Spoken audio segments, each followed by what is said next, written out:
दोस्तों, आजकल इंडिया में लड़कों के हालात ऐसे हैं कि शादी के लिए भी लड़कियां नहीं मिलती हैं और जिनको मिली है वो उनकी कदर नहीं कर रहे हैं। और ऐसे ही एक अमीरजादे ने अपनी बीवी को मारने की सुपारी दे दी, वो भी 100 करोड़ की।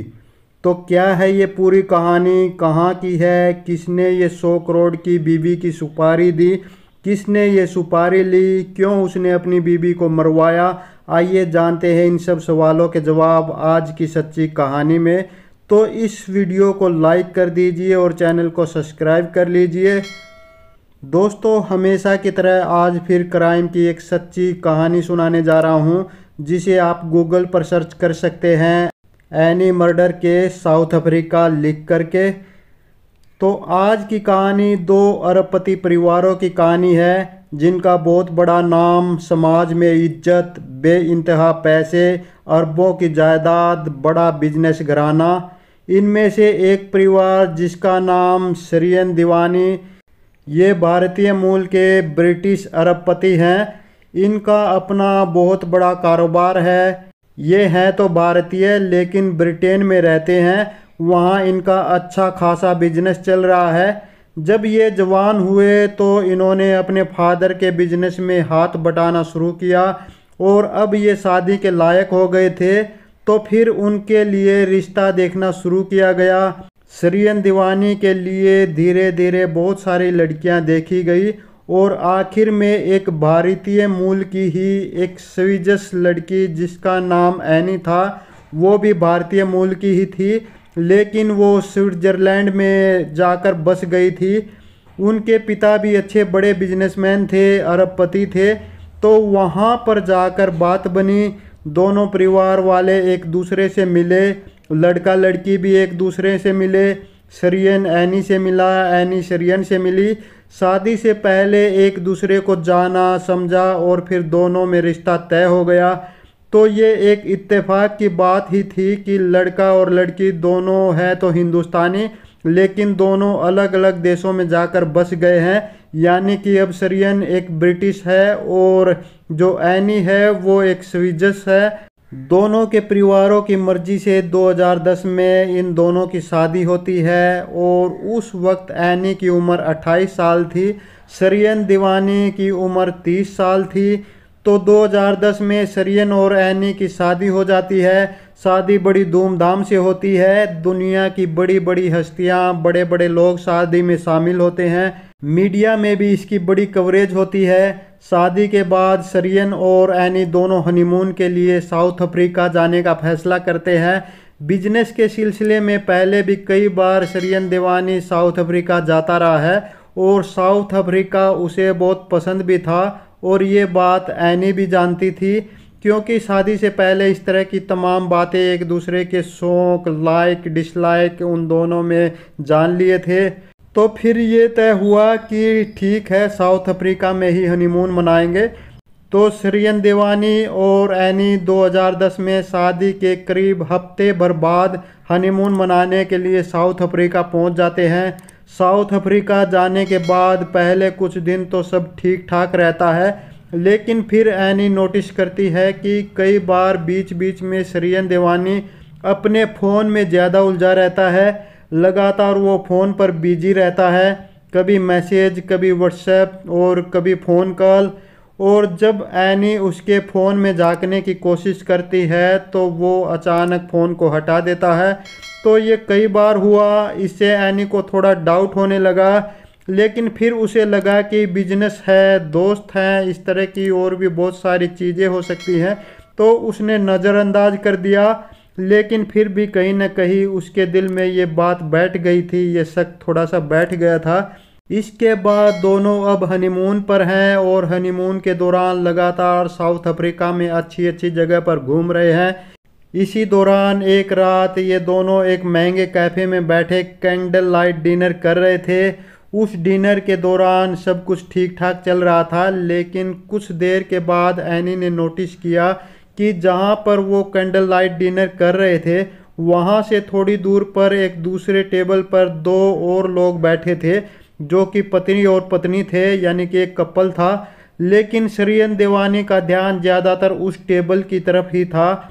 अब एनी को ये समझ नहीं आ रहा था कि इन दोनों पति पत्नी में से वो किसे देख रहा था, लड़के को या लड़की को, मियाँ को या बीबी को, और क्या ये एक दूसरे को जानते हैं या नहीं जानते हैं।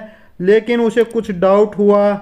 इसके बाद थोड़ी देर के बाद कैफ़े में अचानक सरियन एनी से कहता है कि तुम बैठो, मैं ज़रा एक अर्जेंट कॉल लेकर आता हूँ, और वो कैफ़े से बाहर निकल जाता है। बाहर निकलने के बाद काफ़ी वक्त बीत जाता है, वो लौटता नहीं है। एनी को कुछ शक होता है, और वो वैसे ही पहले भी उसके मन में शक था ही, तो वो चुपचाप कैफ़े से बाहर निकलती है। लेकिन फिर देखती है कि सरियन देवानी बहुत तेज़ी से वापस आ रहा था। बात आई गई हो जाती है। इसके बाद दोनों अपने होटल पहुंचते हैं। होटल पहुंचने के बाद उसी रात सरियन देवानी एनी से कहता है कि मैं बाहर जा रहा हूं थोड़ी देर के लिए, किसी से मिलना है, तुम इंतज़ार करो। सरियन देवानी बाहर निकल जाता है होटल से। अब एनी को फिर से शक होता है कि हनीमून पर आए हैं और उसे क्या काम हो सकता है। काफ़ी शक तो पहले से ही हो चुका था, लगातार मोबाइल पर उलझा रहता था। कैफ़े में भी ऐसा ही था, डिनर के दौरान भी ऐसा ही था। तो अब उसके मन में शक पूरी तरह से घर कर गया था। जैसे ही सरियन देवानी होटल से बाहर निकलता है, एनी भी खामोशी से उसके पीछे निकलती है। लेकिन जब वो होटल के पीछे देखती है तो वहाँ पर सरियन होता है, लेकिन वहाँ कोई और भी था, और वो दोनों गले मिल रहे थे, एक दूसरे को चूम रहे थे। ये दूसरा भी लड़का ही था। ये सब देखने के बाद अचानक एनी को बहुत ज़्यादा गुस्सा आया। वो वापस मुड़ती है जाने के लिए। इत्तेफाक से उसके जाने की कदमों की आवाज़ सरियन को सुनाई दे जाती है। वो पलट कर देखता है तो ये एनी थी। अब सरियन देवानी की हालत ख़राब हो जाती है कि उसकी वाइफ ने इस हालत में उसे देख लिया था। वो उसके पीछे भागता है तेज़ी से। इसी दौरान वो उसे फ़ोन भी करता है, बार बार फ़ोन कर रहा है और उसके पीछे भाग रहा है। वो होटल से बाहर निकल जाती है। रात का वक्त है। अब एनी भी किसी को फ़ोन कर रही है। आखिरकार वो एनी तक पहुंच जाता है और उसे पकड़ लेता है। तो इस सारी कवायद के बीच 5-7 मिनट बीत चुके थे। तब वो एनी से बात कर रहा था और उसे समझा रहा था कि तभी वहाँ एक गाड़ी आकर रुकती है। ये एक टैक्सी थी और उसमें 3 लोग थे। उन 3 में से 2 बाहर निकलते हैं और गन पॉइंट पर सरियन देवानी और एनी को गाड़ी में बिठा लेते हैं और उन दोनों को अपने साथ ले जाते हैं। अब इसके बाद अगले 2 दिन तक ये दोनों गायब रहते हैं।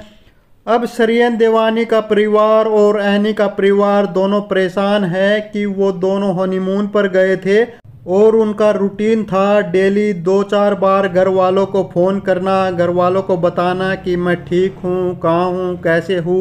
अब 2 दिन से कोई फ़ोन नहीं, कोई मैसेज नहीं, तो उनको चिंता हुई। उन्होंने होटल पता किया। होटल से पता चला कि ये दोनों 2 दिन से नहीं आए हैं। तो दोनों परिवार घबरा गए, क्या हुआ समझ नहीं आ रहा। इसी दौरान इन्होंने पुलिस में रिपोर्ट भी लिखवा दी। अब जब ये सारी चीज़ें हुई तो एक चिंता भी थी इन दोनों की सुरक्षा को लेकर कि आखिर मामला क्या है। 2 दिन बाद अचानक सरियन देवानी अपने घर आता है और उनको अपनी कहानी बताता है। घर वाले पहले तो बहुत खुश होते हैं कि बेटा घर लौट आया है। 2 दिन से परेशान थे, क्या हुआ क्या नहीं। तो वो बोलते हैं कि एनी कहाँ है। तो वो बताता है कि ऐसे ऐसे हम दोनों होटल के बाहर निकले थे और अचानक एक गाड़ी में 3 लोग आए और उन लोगों ने हम दोनों को किडनैप किया और अपने साथ ले गए किसी गुमनाम जगह पर। 2 दिन किडनैप करके किसी गुमनाम जगह पर उनको रखा गया। मैंने उनसे कुछ पैसे की बात की, मैं पैसे दे दूंगा, तो उन्होंने मुझे एक गाड़ी में छोड़ दिया इस धमकी के साथ कि किसी को हमारे बारे में बताया तो जान से मार देंगे। और मैं किसी तरह निकल आया। उन्होंने पूछा कि एनी कहाँ है, तो उसने बताया कि उन्होंने एनी को गोली मार दी। हालांकि हम दोनों अलग अलग बंधक बनाकर रखे गए थे, लेकिन उन्होंने ही मुझे बताया कि उन्होंने एनी को गोली मार दी है। अब ये बात एनी के घर तक पहुंची। सुनकर एनी के घर वाले परेशान हो गए। वो बड़े लोग थे, अरबपति थे। वो साउथ अफ्रीका पहुंचे। उन्होंने अपने दबदबे और हैसियत के हिसाब से पुलिस पर दबाव डाला। पुलिस ने केस दर्ज किया। केस दर्ज करने के बाद अब पुलिस ने ढूंढना शुरू किया। तब सीसीटीवी फुटेज और बाकी दूसरी चीज़ों के जरिए आखिरकार उस कार का पता चला जो वारदात वाली रात को इस्तेमाल की गई थी। उस कार के बाद एक शख्स को गिरफ्तार किया गया। उसने बताया कि हाँ, उस रात वही था। फिर उसकी निशानदेही पर 2 और लोगों को गिरफ्तार किया गया। कुल मिलाकर पता चला उस रात उस कार में 3 लोग थे। उस टैक्सी का जो ड्राइवर था उसका नाम था जोला टेंगो। इसका एक साथी था मजीवा मडोडा और एक तीसरा था जलैले।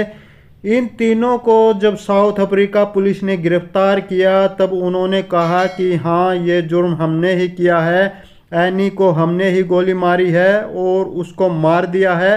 तो पुलिस ने पूछा कि फिर तुमने शरियन देवानी को क्यों छोड़ा? उन्होंने बताया कि असल में हमें शरियन देवानी ने ही हायर किया था एक सुपारी किलर के तौर पर। एनी को रास्ते से हटाने के लिए उसने हमें पैसे दिए थे, 100 करोड़ की सुपारी। अब जब ये बात सामने आई तो शरियन देवानी सीधे सीधे एक कत्ल का मुजरिम बन गया। लेकिन इस बीच में जब ये सारी चीज़ें हुई और ये तीनों मुजरिम जब तक पकड़े गए तो उस दौरान में कई दिनों का गैप था। तब तक शरियन देवानी वहाँ से वापस ब्रिटेन पहुँच जाता है और अब वो ब्रिटेन में है। लेकिन उसके वापस आने के बाद ही ये तीनों पकड़े जाते हैं और वो इस बात का खुलासा करते हैं, अपना बयान देते हैं कि उन्होंने ये कत्ल शरियन देवानी के कहने पर किया है और उसी ने उसे 100 करोड़ की सुपारी दी थी अपनी बीवी एनी को मारने के लिए। अब साउथ अफ्रीकन पुलिस को शरियन देवानी की तलाश थी। वो ब्रिटेन से इस बारे में बात करते हैं दोनों देशों में, क्योंकि प्रत्यार्पण संधि का एक समझौता पहले से ही था। तो उसके बाद ब्रिटेन भी साउथ अफ्रीका पुलिस की अपील को मान लेती है और शरियन देवानी को वापस साउथ अफ्रीका भेजती है। साउथ अफ्रीका पुलिस शरियन देवानी को अपने कब्जे में लेती है और उस पर मुकदमा चलता है। इस दौरान अदालत जो वो 3 कार वाले व्यक्ति थे, इन तीनों पर मुकदमा चलाने के बाद जो इनमें से एक मदानी था जिसने गोली चलाई थी, उसको उम्र कैद की सज़ा सुनाई जाती है। लेकिन मदानी को जब ये सज़ा सुनाई गई और वो जेल गया तो जेल में उसकी अचानक मौत हो जाती है और वो नेचुरल डेथ थी। इसमें दूसरा जो ड्राइवर था उसको 25 साल की सज़ा होती है और जो तीसरा था वो सरकारी गवाह बन जाता है, लेकिन उसके बावजूद भी उसे 18 साल की सज़ा होती है। तो एक को उम्र कैद, दूसरे को 25 साल और तीसरे को 18 साल की सज़ा होती है। अब मुकदमा आया सीधे सीधे मेन एक्यूज्ड पर, यानी कि शरियन देवानी के ऊपर। अब शरियन देवानी को लेकर एक तो वो अरबपति और उस पर एक कत्ल का मुकदमा। सुपारी देने के बाद कातिल खुद एक्सेप्ट कर रहा है कि शरियन ने ही मरवाया है। तो मुकदमा शुरू होता है और मुकदमा कुछ दिन चलता है और इस मुकदमे में कई उतार चढ़ाव आते हैं। पहली चीज़ जो एनी के घर वाले जानना चाहते थे कि ऐसी क्या बात हुई कि हनीमून पर शरियन ने एनी का कत्ल करवाया। दोनों की मर्जी से शादी हुई थी, शादी से पहले दोनों मिले भी थे, अकेले में भी मिले थे, दोनों की सहमति से ये शादी हुई थी। तो जब दोनों की मर्जी से शादी हुई, दोनों ने खुशी खुशी शादी की, तो शादी के हफ्ता 10 दिन के बाद ऐसी कौन सी चीज़ हो गई थी, ऐसा कौन सा राज सामने आ गया था जिसकी वजह से एनी की जान लेनी पड़ी। इस चीज़ को लेकर शरियन देवानी अदालत में लगातार खामोश रहा। उसने कोई कारण नहीं बताया, वो खुद को बेकसूर बताता रहा और उसने ये भी कहा कि उन 3 लोगों ने जिन्होंने उसके ऊपर इल्ज़ाम लगाया है कि मैंने एनी की सफारी दी थी, वो झूठ है। उसने कत्ल की बात कभी मानी ही नहीं। अब ये लगातार कहता रहा कि उन तीनों से मेरा कोई वास्ता नहीं है और उन तीनों को मैं जानता नहीं हूँ। साउथ अफ्रीकन पुलिस इस मामले की इन्वेस्टिगेशन करती रही, लेकिन एक चीज़ पर आकर वो फंस गई कि इन तीनों के साथ शरियन देवानी का कोई link south African police establish नहीं कर पाई। पैसा देने का, फ़ोन कॉल रिकॉर्ड या कोई और चीज़ कुछ नहीं। हालांकि इन तीनों का कहना था कि उन्होंने कभी फ़ोन पर बात नहीं की, कभी कुछ नहीं किया, डायरेक्ट आमने सामने ही बात हुई थी। पुलिस अपनी जांच करती रही, लेकिन इधर ये लगातार इनकार करता रहा और कत्ल का मोटिव भी नहीं बता पाया। फिर अदालत में अचानक एक ट्विस्ट आता है और सरियन देवानी से जब ये पूछा गया कि दोनों में झगड़ा हुआ, लड़ाई हुई, ये तो रिकॉर्ड पर है क्योंकि जिस होटल के बाहर एनी गुस्से में निकली थी उसके सीसीटीवी फुटेज थे, जिसे पता चलता है कि दोनों मियां बीवी में झगड़ा हुआ था। तो वो झगड़ा किस बात को लेकर हुआ था? तब उसने अदालत में एक चीज़ बताई। उसने कहा कि एक्चुअली मैं समलैंगिक हूँ, गे हूँ। एनी ने एक लड़के के साथ मुझे आपत्तिजनक हालत में देख लिया था और वो मेरा पुराना दोस्त था और उसी के बाद ये झगड़ा आगे बढ़ा और इस कारण वो बहुत गुस्से में थी और वो निकल रही थी। लेकिन फिर मैंने उसे समझाने की बहुत कोशिश की और वो समझ भी गई थी। लेकिन फिर उसी वक्त हमारा किडनैप हो गया और ये लोग हमें अपने साथ ले गए किडनैप करके और उसके बाद इन्होंने एनी को गोली मार दी। हमारे इस रिश्ते का एनी के कत्ल से कोई लिंक नहीं था। तो ये बात चलती रही। फिर उसके बाद उससे पूछा गया कि जिस होटल में तुम कैंडल लाइट डिनर कर रहे थे वहाँ पर भी आपका झगड़ा हुआ था, जो कि सीसीटीवी फुटेज में साफ दिख रहा था कि एनी खुश नहीं थी। तो उसने बताया कि जिस टेबल पर एक कपल बैठा हुआ था तो मैं उस कपल में उस लड़की को नहीं बल्कि उस लड़के को देख रहा था, जो कि एक फोटोग्राफर था, ब्राज़ीलियन था, ब्राज़ील का एक सिटीजन, और वो मेरा बहुत पुराना दोस्त था और हम दोनों के बीच में समलैंगिक संबंध थे और इत्तेफाक से वो उस वक्त साउथ अफ्रीका आया हुआ था और वो मैंने देखा और उसके बाद मैं उस रात उस रेस्टोरेंट के बाहर उससे मिलने भी गया था। हम दोनों गले मिल रहे थे, एक दूसरे को चूम रहे थे। तो वो एनी ने देख लिया था। तो यहाँ तक तो ये बात समझ में आई, लेकिन उस कत्ल को लेकर वो लगातार इनकार करता रहा। तो मुकदमा चलता रहा। साउथ अफ्रीकन पुलिस के ऊपर उंगली भी उठी कि पुलिस अपना काम ईमानदारी से नहीं कर रही है, सबूत को अनदेखा कर रही है या सबूत पेश ही नहीं कर रही है, क्योंकि ये एक करोड़पति घर का मामला है और वैसे भी साउथ अफ्रीकन पुलिस करप्शन के मामले में बहुत बदनाम है।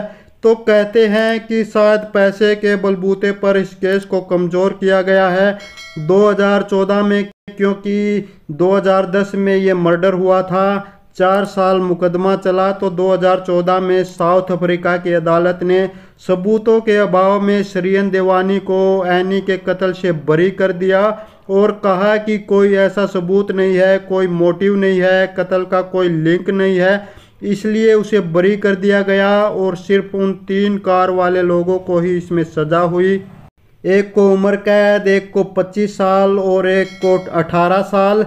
लेकिन मेन जो था इस केस में सरियन देवानी, जो उन्होंने बताया कि इसने हमें सुपारी दी थी, इसने पैसे दिए थे, 100 करोड़ की सुपारी दी थी, उसको बरी कर दिया गया। उसको लेकर भी बड़ी उंगलियां उठी।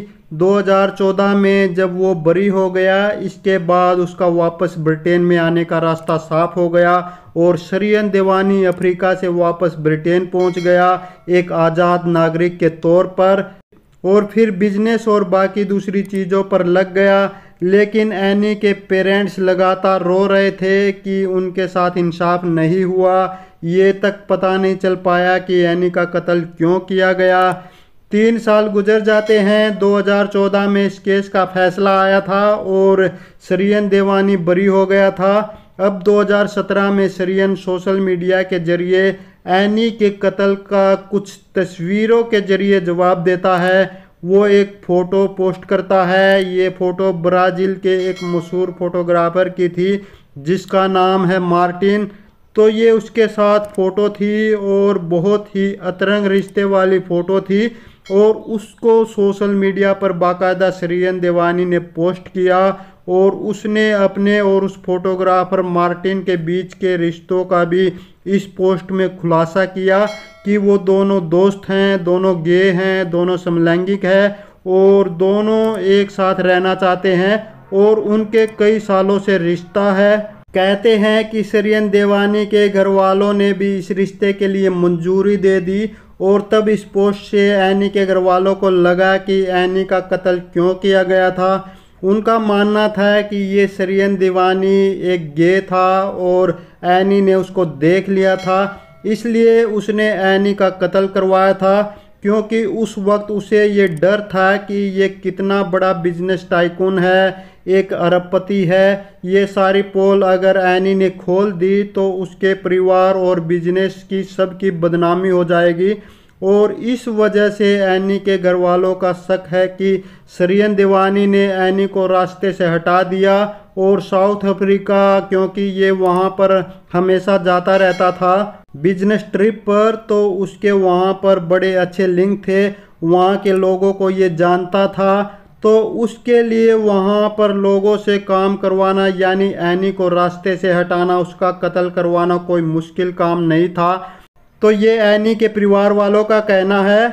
जब उन्होंने ये रिश्ता किया था तब उन्होंने सारी चीज़ों की जांच की थी, तो तब उन्हें वो कहीं से भी गे नहीं लगा था, लेकिन उनका ये इल्ज़ाम था कि सरियन देवानी अगर गे था तो शादी से पहले उसने इस बात को छुपाया क्यों। उसने बता देना चाहिए था। अगर एनी को या उसके घर वालों को ये पहले पता होता तो वो ज़िंदगी में कभी एनी की शादी उसके साथ नहीं करते, लेकिन उन्होंने इतने बड़े सच को छुपाया, ये बहुत बड़ा धोखा किया उनके साथ। कुल मिलाकर इस कहानी में ये है कि एक अरबपति ने अपनी पत्नी का कत्ल किया, उसके ऊपर इल्ज़ाम लगा, लेकिन सबूतों के अभाव में अदालत ने उसे बरी कर दिया। वो आज भी आज़ाद है और खुलेआम वो अब स्वीकार करता है कि वो एक गे है, उसके लड़कों के साथ रिश्ते हैं। सोशल मीडिया पर भी अब पोस्ट करने में उसे कोई दिक्कत नहीं होती है, कोई हिचक नहीं होती है, लेकिन एनी के घर वालों को आज भी इस बात का अफसोस है कि उनके साथ इंसाफ नहीं हुआ, उन्हें इंसाफ नहीं मिला। तो दोस्तों ये थी आज की कहानी। जल्द ही हाजिर होंगे ट्रू क्राइम की एक और सच्ची कहानी लेकर, तो चैनल पर बने रहिए। इस वीडियो को लाइक कर दीजिए, चैनल को सब्सक्राइब कर लीजिए। तो नमस्कार।